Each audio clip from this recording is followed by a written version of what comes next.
કચ્છના કેટલાક વિસ્તારોમાં ધોધમાર વરસાદ, નખત્રાણામાં ધીમી ધારે વરસાદ પડ્યો।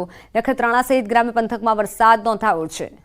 કચ્છમાં વરસાદી માહોલ જામ્યો છે। ધીમી ધારે વરસાદની શરૂઆત થઈ છે। જોકે કચ્છમાં પણ હવામાન તરફથી વરસાદની આગાહી આપવામાં આવી છે।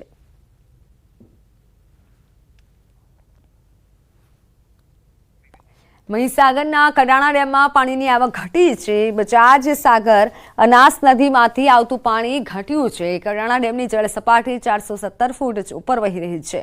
ડેમનું રૂલ લેવલ જાળવવા માટે છોડવામાં આવી રહ્યું છે પાણી। મહીસાગર નદીમાં પાણી છોડાતા મહીસાગર નદીમાં ઘોડાપૂર આવ્યું છે।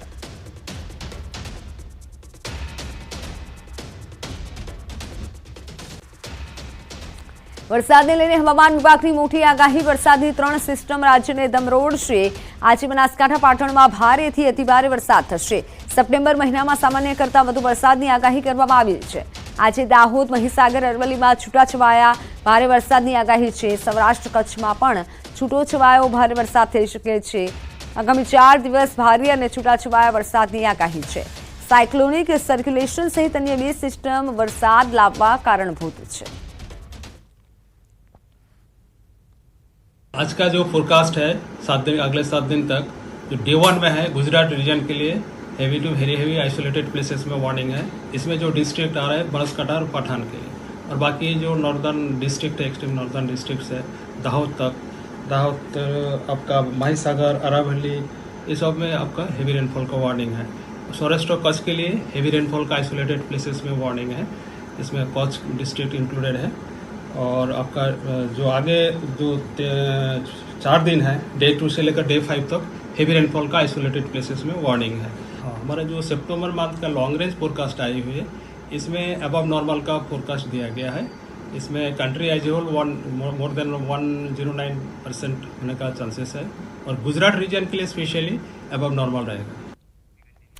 હવામાન નિષ્ણાંત પરેશ ગોસ્વામીએ ફરી એકવાર રાજ્યમાં આગામી 6 દિવસ માટે મધ્યમથી ભારે વરસાદની આગાહી કરી છે। સપ્ટેમ્બર સુધી રાજ્યમાં વરસાદની આગાહી કરી છે। તેમણે કહ્યું કે અતિવૃષ્ટિની કોઈ શક્યતા નથી। ઉત્તર મધ્ય અને દક્ષિણ ગુજરાતમાં વરસાદની તીવ્રતા વધુ જોવા મળશે। 4 થી 6 ઇંચ સુધી વરસાદની શક્યતા વ્યક્ત કરી છે।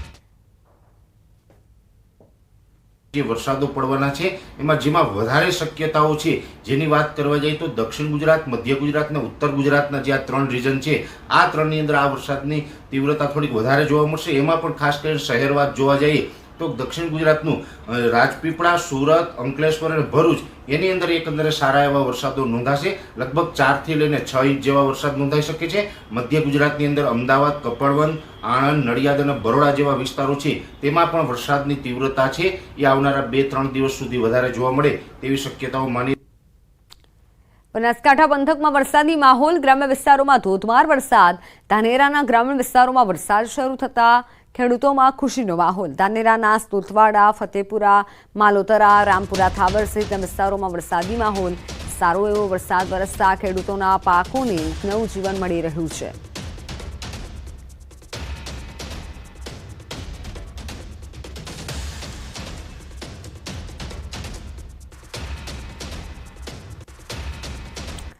આબુ રોડ તાલુકાના ચનાર ગામે ભારે વરસાદથી જનજીવન પ્રભાવિત થયું। જીવતા જીવ તો ઠીક મર્યા બાદ પણ હાલાકી ભોગવવાનો વારો આવ્યો।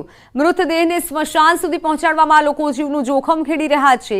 કેડસમાં પાણીમાં મૃતદેહ લઈ જવા લોકો મજબૂર બન્યા છે। ઘટનાનો વિડીયો વાયરલ થતા વહીવટીતંત્રની ઊંઘ ઉડી છે। આબુ રોડના મામલતદાર તેમજ જિલ્લા વિકાસ અધિકારીએ ઘટનાની માહિતી મેળવી ગ્રામજનોએ દર ચોમાસામાં તકલીફ હોવાની રજૂઆત કરી।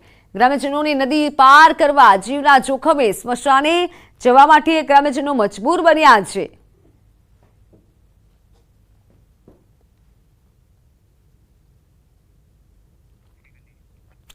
આણંદમાં ઉમરેઠમાં 400 પરિવાર ભારે મુશ્કેલીમાં। વરસાદી પાણીનો નિકાલ કરવામાં પાલિકા નિષ્ફળ નીવડ્યું છે।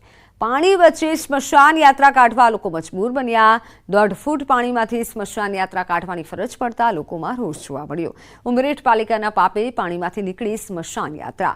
શહેરના સુથારીનાળ સીમ વિસ્તારની આ ઘટના। સુથારીનાળ સીમ વિસ્તારમાં 400 જેટલા પરિવારો વસવાટ કરે છે। છેલ્લા 1 સપ્તાહથી આ વિસ્તારમાં પાણી નથી ઓસર્યા। વરસાદી પાણી નહીં ઓસરતા મોહનભાઈ નામના વૃદ્ધની સ્મશાન યાત્રા પાણીમાંથી કાઢવાની ફરજ પડી છે। તો રાજ્યમાં અત્યારે સર્વત્ર વરસાદની પરિસ્થિતિ છે, ત્યારે સ્થાનિકોમાં રોષ જોવા મળ્યો છે તંત્ર માટે, કારણ કે અંબાજીમાં સ્મશાન યાત્રા પાણી વચ્ચે નીકળી છે. ગળાડૂબ પાણીમાંથી અંતિમ યાત્રા કાઢવામાં આવી છે. ઉમરેઠમાં 400 પરિવાર ભારે મુશ્કેલીમાં મુકાયા છે અને ઉમરેઠમાંથી પણ સ્મશાન યાત્રા આવી રીતે કાદવ કીચડ અને પાણીમાંથી નીકળે છે, જેથી ઉમરેઠના લોકો પણ અત્યારે રોષે ભરાયા છે. તંત્ર માટે રોષ ઠાલવી રહ્યા છે. તંત્ર તરફથી કોઈ પણ પ્રકારની સહાય નથી કરવામાં આવતી, લોકોનો રોષ છે.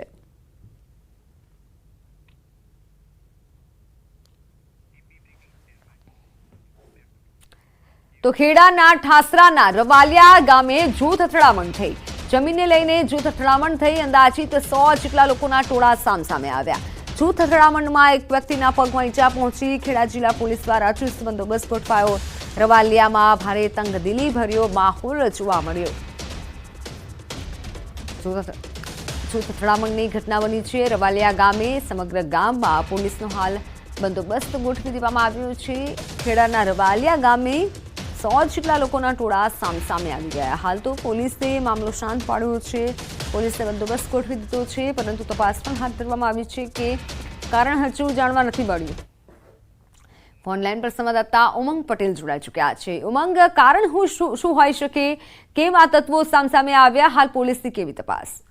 ચોક્કસથી મિત્ર, વાત કરવામાં આવે તો જે પ્રકારે ઠાસરા તાલુકાનું રવાલિયા ગામ અને મૌધા તાલુકાનું નિજામપુરા ગામ છે, ત્યાં આગળ જે પ્રકારે જૂથ અથડામણની ઘટના સામે આવી છે, બંને ગામની વચ્ચે જે સીમ વિસ્તાર આવ્યો છે, ત્યાં આગળ કોઈ કારણસર બંને ગામના લોકો વચ્ચે જૂથ અથડામણ થઈ હતી. જમીનની બાબતમાં જૂથ અથડામણ થવાનું કારણ સામે આવ્યું છે. જોકે મહત્વની વાત કરવામાં આવે તો સમગ્ર મામલાને લઈ જિલ્લાની સમગ્ર police SP, DYSP, SOG, LCB સહિતના તમામ પોલીસ કર્મચારીઓ રવાલિયા અને નિજામપુરા ગામમાં દોડી આવ્યા હતા. તમામ જે તંગભરી વાતાવરણ તેને શાંત પાડવાનો પ્રયત્ન કર્યો હતો.